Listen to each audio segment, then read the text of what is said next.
It's interesting, isn't it, if you think about our judgment of a landscape. We don't look at this landscape, and let me just show you how beautiful it is here in Falkland Woods. But we don't, do we? We don't judge a landscape as saying, well, sorry, I don't like that pebble there and that tree's got to go. And, you know, if we look at a landscape, if you take a picture of a landscape, we don't want to rub out various aspects of it.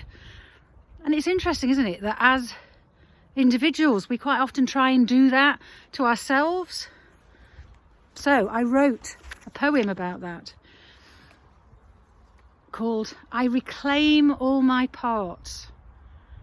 And in some respects, it sort of links to the Paths and Destinations poem that I wrote some time ago about dead ends, about adventures, about paths less travelled. And it's interesting that I might do some writing and talking about how the two poems come together and provide insight that may help with any issues we may be facing in terms of how to see them differently. But this poem is called I Reclaim All My Parts.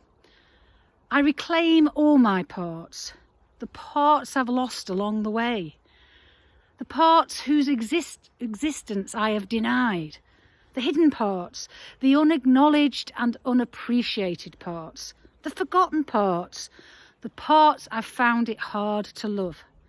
I reclaim all of my parts. I give breath to all of my parts. I love all of my parts, and all of my parts love me.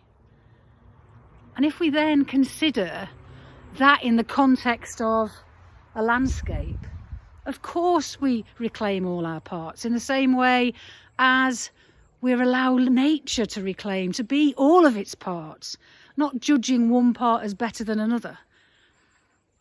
So yeah, I reclaim all of my parts. And next time you're out in nature, why not think about how that landscape helps you consider and reflect on reclaiming your own parts. Speak to you later. Bye.